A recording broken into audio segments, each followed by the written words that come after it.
Succès garanti chaque année à Chevannes, 15 ans de passion pour le tout-terrain. Les 24 h 4 de France, c'est avant tout une histoire de passionnés qui se sont lancés un jour un défi, faire d'un terrain de l'aviation civile perdu au fin fond de l'Essonne un haut lieu national du tout-terrain et de l'endurance, une formule unique en France dont le succès n'est plus à démontrer. Au niveau de la course, non, l'engouement est encore de plus en plus important au niveau des participants, donc ça c'est une belle récompense pour nous. Comme chaque année, des nouveaux, en fait, ceux qui découvrent l'événement. Oui, en fait, il y a un gros réservoir de participants puisque chaque année, on a un pourcentage d'environ 20-30% de nouveaux qui n'ont jamais trop fait de compétition. C'est vrai que cette course est ouverte à tout le monde avec un 4x4 de tous les jours, 3 copains, on met un arceau dedans et c'est parti, on fait la fête pendant 24 heures. Donc ça fonctionne toujours. La course, on a un peu plus de concurrents que d'habitude, donc formidable. Et surtout une belle bagarre pour le championnat de France. Je crois qu'il y a 6 ou 7 voitures qui risquent d'être champions de France à l'issue, puisque nous sommes la finale du championnat de France. Oui. Chaque année au mois de septembre, des centaines de mordus du sport auto se donnent rendez-vous pour se lancer à l'assaut de leur passion pour le tout-terrain. Pour le 15e anniversaire de l'événement, les organisateurs ont concocté à ces fous du volant une surprise, un deuxième départ en pleine nuit. Si le coup d'envoi de cet événement demeure le samedi à 15 h, la course sera neutralisée avant 23 h pour permettre un nouveau départ vers minuit. Cette fois dans le sens inverse, une nouveauté en forme de test naturel qui livrera son verdict le dimanche à 16 h. En 2007, les 24 h 4 de France dureront donc 25 heures. Pour la 15e année, on souhaitait trouver une idée. Donc l'idée, c'est en fait de proposer aux participants à une heure entre 22 h et 22 h 30 un arrêt de la course et de les faire repartir dans l'autre sens. Donc ce qui leur fait en fait presque 2 circuits pour faire 24 heures. C'est 2 courses pour le prix d'une. C'est 2 courses pour le prix d'une, oui, exact. Ça c'est une découverte, hein. On va voir ce que ça va donner. Bon, la piste, s'il n'y a pas trop de gras comme ça c'est une piste qui va être sympa parce que d'abord on va se faire plaisir. Ça c'est déjà important aussi parce qu'on est là aussi pour ça. Et après c'est un petit peu la chance qui fait le reste. Hein. Moi j'ai dit que l'idée elle est pas mal, la seule chose qui m'inquiète c'est le fait de partir un peu en vrac, on va dire, pas dans l'ordre, parce que effectivement un départ avec des autos un peu moins rapides, si la piste est trop arrosée, c'est vrai qu'il peut y avoir éventuellement de la casse. Et ça c'est dommage au bout de 12 heures peut-être de casser l'auto, mais bon on va voir, on verra bien. C'est une surprise, donc on va aller jusqu'au bout. Le fait de se tarer avec repartir dans l'autre sens, moi je suis un petit peu contre parce que les 24 heures c'est mythique, c'est un 24 heures. Faire les 2 fois 12 heures avec des gens qui vont être au stand pendant l'interruption, avec des gens qui seront au ravitaillement, qui vont bénéficier du temps de changement au ravitaillement, ça va être cadeau pour eux. Je suis un petit peu contre ça. Mais à mon avis ça risque de fausser les cartes. Et ça c'est la première année, Jean-Louis a voulu essayer, je suis pas contre, je suis pas pour, mais je suis pas contre. Ça va changer la course, le fait de tourner dans l'autre sens. Après ce sera pour tout le monde pareil, donc tout le monde jouera le même jeu et puis on verra à ce moment-là. Donc entre 22 h et 22 h 45, l'heure est déjà fixée par la direction de course, que nous ne vous donnons pas pour éviter les stratégies de s'arrêter avant. Bon, enfin bref, il y aura sûrement des voitures évidemment plus lentes devant des plus rapides, donc pour éviter que ça fasse un stock car au bout dans le virage, on fera un départ lancé. Oui.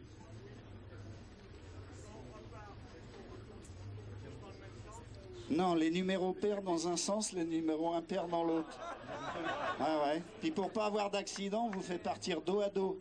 C'est pas bête quand même. D'accord, c'était Smulovici, une question à Smulovici. Et c'était ma réponse. Que pendant 2 heures. Hein. Après, vous changez tous de côté. D'accord? C'est pas compliqué quand même. Hein. 120 équipages, près de 400 concurrents, tous prêts à réaliser leurs objectifs à l'occasion de cette grand-messe du 4x4, à commencer par les nombreuses équipes présentes pour jouer la gagne. Victorieux en 2006, Michel Salvatore tentera cette année l'expérience avec un Pro Truck du team Pro System Vigouroux. L'idée est venue de changer un petit peu de rythme et de passer sur une 2 roues motrices. Donc je suis allé voir mon ami Vigouroux en lui proposant certaines choses. Il a accepté tout de suite parce qu'Eric est un garçon charmant. Et puis voilà, on a monté une équipe avec Clim d'Enfer et on est tous une équipe de copains pour pouvoir s'amuser, passer un bon week-end en essayant de faire ce qu'il faut pour que ça fonctionne bien. Une dizaine de voitures qui sont très très performantes. Moi je pense que ce qui va être très important, c'est qu'ils n'arrosent pas trop la piste. Parce qu'on a la chance cette année d'avoir des conditions météo très favorables. S'ils font juste un arrosage pour coller la poussière, ça sera parfait. Par contre, s'ils font plus que le ciel aurait fait lui-même, ça peut changer la donne. Pour moi, les 24 heures, ça se gagne 80% à l'atelier en préparation. Donc là, on a fait de gros efforts pour vraiment lister tout ce qui nous est arrivé les années précédentes, pour essayer vraiment de cerner tous ces sujets-là. Là, c'est notre terrain, c'est le terrain du Pro Truck, ça va se défoncer, c'est sec. Là, bon, pendant les essais, là, c'est un peu boueux, mais c'est normal, c'est puisqu'ils ont arrosé, mais c'est notre terrain. Autre vainqueur en 2006, Thierry Charbonnier, engagé par le team de Mota. L'un des 3 pilotes victorieux l'an dernier se lancera dans une double quête. La victoire dans ses 24 heures 4x4 de France, version 2007, mais aussi le sacre national avec un succès en championnat de France. Malheureusement, Michel Salvatore a vendu sa voiture, donc l'équipe a été dissoute. Et puis moi entre-temps j'ai été contacté par l'équipe DRV de M. Domota qui est dans le Puy-de-Dôme, donc là ça fera une voiture franco-auvergnate quoi. Hein. Et donc je suis assez satisfait. En plus de ça, on défend le titre de champion de France de Marc Demota qui est en tête du championnat. Ouais. Donc on a pas mal de pression sur nos épaules. Mais je pense que ça va bien se passer, la voiture est bien préparée, l'équipe est motivée, on ne se prend pas la tête, donc ça va aller. Fiabilité de la voiture mais aussi gestion de la course. Plusieurs équipes ont leur idée sur le cocktail qui peut mener un team vers la victoire finale. En 24 heures de course, tout peut arriver. J'aimerais qu'au moins cette année, ça soit la bonne, quand tu termines premier. Bon, maintenant, attention, il y a du bon matériel. Je pense qu'au moins il y a 10 voitures qui sont là pour gagner, enfin qui sont capables de gagner avec les pilotes et le matériel qui va bien. Bon, maintenant, on fait partie de cela. On verra pour celui qui a le plus de chance et le moins de casse. C'est très bien de gagner, c'est mieux encore de confirmer. Donc l'objectif cette année, c'est affiché, c'est de confirmer. On va essayer d'être le plus prudent possible parce que on n'était pas trop mal placé en début du championnat. On a encore une petite chance, bon, elle est réduite, mais bon, donc pour l'instant on mise carrément pour la victoire finale, tant qu'à faire. Mais bon, il y a 24 heures de course et c'est long et endurant. Et pour l'instant, on n'a pas de soucis, mais bon, on ne sait jamais. Ça va tellement vite, les problèmes dans ce genre de course. Les gros objectifs, c'est de gagner. Maintenant, ça ne va pas être facile, c'est 24 heures. Une course de 24 heures, ça se joue à régularité. Et puis, surtout dans les stands pour les mécanos, changement de pilote et tout. Il est 15h précise lorsque Jean-Louis Drone donne le 15e départ des 24 heures 4x4 de France. Un moment attendu par cette centaine d'équipes animées par le démon du circuit cabossé.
Dès le départ de la course, la voiture 59, conduite par le trio Moillet, Galland et Koch, prend les commandes pour les céder à la voiture 22 de Andrade et Moncé, les vainqueurs de 1999. Au bout de 3 heures, la voiture 18 de Maurice, le temps Lansac et Foucard passe en tête et va progressivement imposer sa domination sur la course.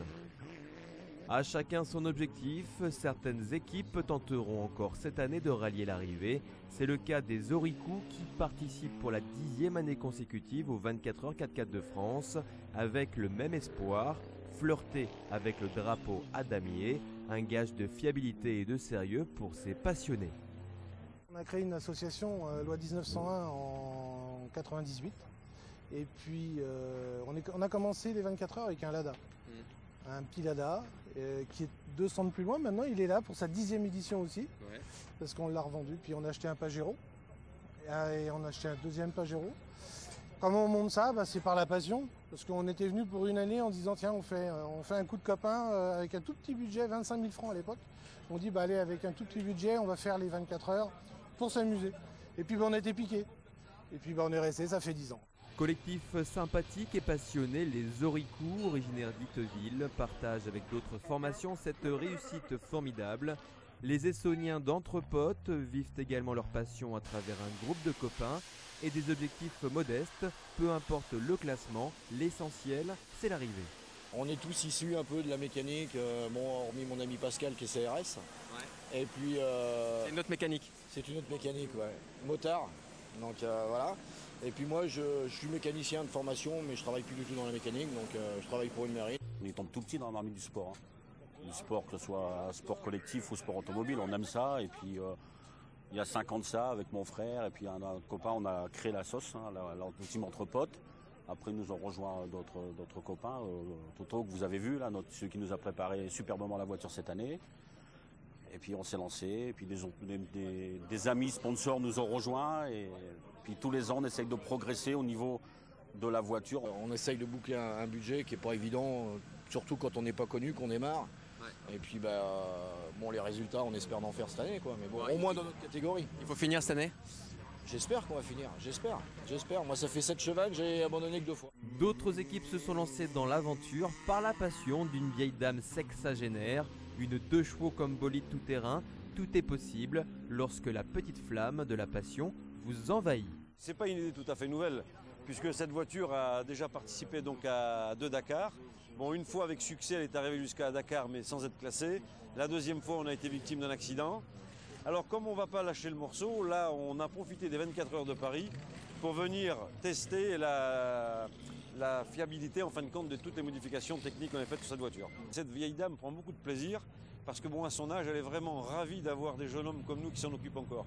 Non, il n'y a pas de folie, c'est vraiment l'amour du produit, et puis c'est également le goût du défi et le goût du challenge, quoi. Au fil des saisons, ces Marseillais sont devenus des habitués de la course auto au volant d'une vraie 2 chevaux bimoteur qu'ils ont déjà mené à plusieurs reprises sur le rallye Paris-Dakar.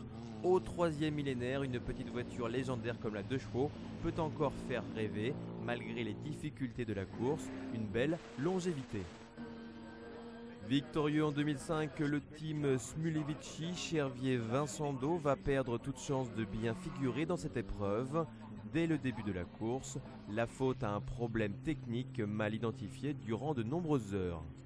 Là on est sur une piste, on va voir, on va valider ça, mais on va partir quand même. Hein. Ça nous arrête pas. Hein. Mais 1h15 déjà.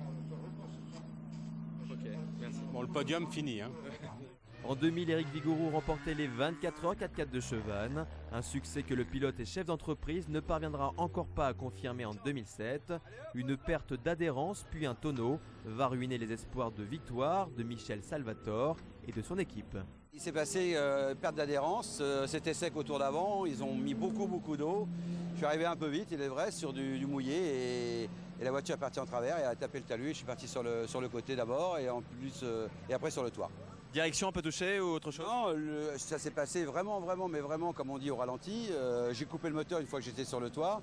Les commissaires ont fait vite, l'ont remis sur ses roues. Là, on fait le complément d'huile, de moteur, de boîte. On vérifie les feux pour la sécurité et ça va repartir. La valse des anciens vainqueurs se poursuit dès les premières heures de course pour sa 15e participation aux 24 heures 4x4 de France. Le vainqueur de l'édition 1999, Mario Guglielminetti, jettera l'éponge au bout de 9 heures de course sur problème technique. Bien lancée et sans pépin technique, la voiture 18 poursuit sa course en tête. Aux abords de la nuit, l'équipe respecte parfaitement son tableau de marche. Pour l'instant, pas de souci, puisqu'à priori, on est toujours en tête. On a juste fait une petite crevaison là, il y a 10 minutes.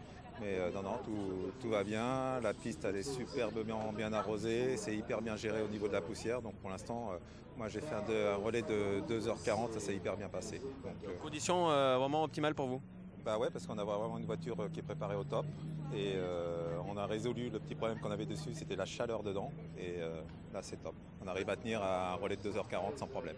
Une avance qui va fondre quelques instants plus tard, près de 7 heures après le départ. La voiture 18 laisse la tête à la voiture 3 de Demota, Favi, Dancos et Charbonnier. Cette formation assure le commandement jusqu'à l'interruption de la course et la mise en place du second départ en pleine nuit. À 22h45 environ, les organisateurs neutralisent la course pour permettre un second départ de nuit et dans le sens inverse emprunté jusque-là. Une expérience nouvelle et très bien gérée par toutes les équipes. À minuit, les voitures s'élancent pour la seconde fois en quelques heures à l'occasion de cette 15e édition des 24 heures K4 de France. Un départ lancé qui a le mérite d'assurer le spectacle.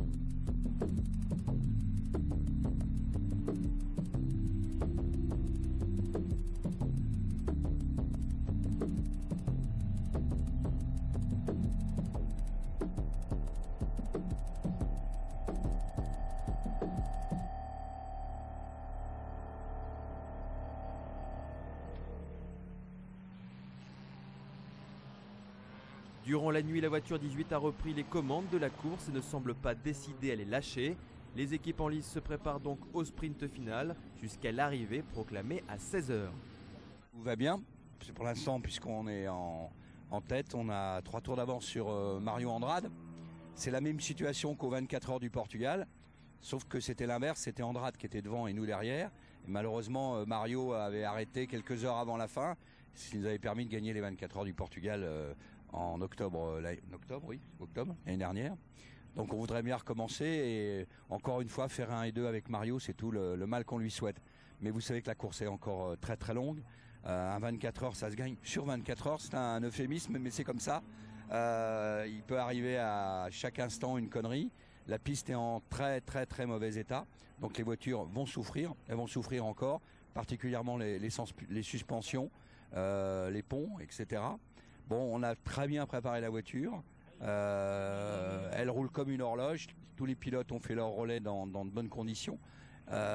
Donc pour l'instant, tout est meilleur, tout est bon dans le meilleur des mondes. On est, paraît-il, en 4e position, mais malheureusement, on est à 7 tours du premier. Ce qui, on ne peut pas espérer la victoire, hein, mis à part la casse de ceux de devant. Mais je pense qu'ils sont comme nous, que leur voiture va aller au bout. Et là, maintenant, je vais reprendre le volant, le jour va se lever, ça va être un peu plus agréable. Alors qu'on était encore second depuis 5 ou 6 heures de suite, là on vient de passer en 3e position. Bon, mais quoi qu'il en soit, il reste, je crois qu'il est 7 heures tout de suite, il reste donc 9 heures de course. C'est encore très très très long. Depuis cette nuit, on a mis gaz, là on roule dans les temps d'hier après-midi au départ de course, là, on n'a pas le choix, quoi. Vu le tableau de marche, la piste est très rapide, donc tout le monde roule vite, alors il faut qu'on roule très très vite pour nous. Voilà. Vous avez à gratter quelques tours sur le premier? Oui, là on est à 2 tours. On va le dépasser normalement dans 3 tours. Donc on lui remonte 30 secondes au tour environ là. Donc on va le dépasser, donc on va se dédoubler d'un tour. Donc il nous restera 2 petits tours à remonter. Il reste 7 heures de course. Si on maintient la cadence et qu'eux ne peuvent pas l'augmenter, eh bien vers 16 heures, il restera très très peu d'écart entre nous et donc on verra bien. Première course et première nuit de compétition mouvementée pour quelques jeunes aspirants mécanos de Meaux que leur formation en CAP a conduit sur le circuit de Chevannes, emmenés dans cette aventure par un professeur pilote sur la voiture 96, une expérience unique pour ces jeunes apprentis. On a bossé toute la nuit, à peu près toutes les 1 heure, 1 heure et demie. À chaque fois que la voiture revenait au stand, on était obligé de faire de la carrosserie sur la caisse, plein de trucs. Un truc pas évident à gérer, quoi. C'est plus collectif que le foot. Sans déconner, il faut vraiment compter sur quelqu'un pour que lui il compte sur toi, quoi. Et c'est assez impressionnant, quoi. Je reviendrai, que ce soit là ou au Portugal ou à plein de trucs, je pense que c'est bon, je suis accro. Enfin voilà. Du bonheur avant tout. Un peu de boulot aussi parce que 2-3 petites casses mécaniques, mais résolues sans trop de problèmes grâce à notamment complicité entre équipes, et ça a été sympa. On a pu échanger un peu de pièces, ça nous a permis d'avancer et d'arriver, j'espère, d'ici 1 heure au terme de cette course. À quelques heures de l'arrivée, tout peut encore se produire car en endurance, les courses peuvent se gagner ou se perdre à tout moment, y compris dans la dernière ligne droite. La mécanique peut être impitoyable. On a une voiture qui est un peu moins performante. De toute façon, on peut pas lutter avec les 2 premiers s'ils n'ont pas de problème. Donc c'est vrai qu'on joue plutôt le championnat, mais ça serait bien qu'on finisse sur le podium aussi. Donc depuis le début, on roule, je dirais, presque au maximum, hein. On n'a pas beaucoup de marge, comme les premiers et les 2 qui sont devant nous. Donc il reste encore 4 ou 5 heures de course, tout peut arriver encore, hein. Oui, pas loin du titre, mais on vient d'avoir 2 crevaisons en moins de 10 minutes. Alors on est, comme le disait le speaker tout à l'heure, un peu dans l'angoisse des gens qui ont bâti une saison sur un objectif et qui se disent il n'y a plus qu'1 heure et demie, il y a encore 1 heure et demie surtout. Donc il faut qu'on soit patient. A priori, on est reparti dans des conditions normales, la voiture se comporte de nouveau normalement, mais c'est tout de suite une petite frayeur, 2 d'échappage aussi importants. Après plusieurs péripéties, notamment un remorquage pour une panne moteur, les entrepotes entrevoient la lumière. Les Essonniens envisagent de reprendre la route quelques minutes seulement avant la fin de la course pour figurer dans le classement final. Un drapeau Adami en forme de victoire et surtout de soulagement. C'est les larmes de joie, quoi. Bon, l'intérêt, ce serait bien sûr de sortir au stand au tout dernier moment pour ménager la voiture, mais au moins pour passer la ligne à 16h. Voilà, exactement. Notre but, c'est ça, c'est de passer la ligne à 16h, coûte que coûte. Donc, bon, comme on n'est pas encore... Je suis parti pour essayer de tourner un peu tout à l'heure. Et en fait, la crémaillère s'est mis encore à redéconner, à avoir du jeu. Donc, je suis rentré, on a resserré, on a dit stop, on attend la fin. Et puis, au moins, on sera sûr de finir. Notre but premier, c'était pas d'arriver premier, c'était de terminer la course. Classé finalement 83e de cette prestigieuse épreuve d'endurance, les potes essonniens ont rempli leur contrat et réalisé leur rêve, une amitié entre passionnés saluée par la réussite sportive.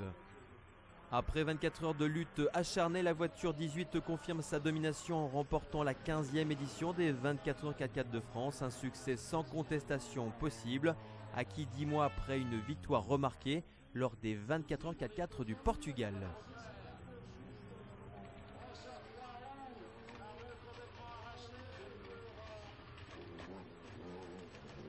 Ça fait 15 ans que je fais cette course et c'est des années de taf pour mes mécanos, pour toute l'équipe, bien sûr. L'équipe, c'est tout ça.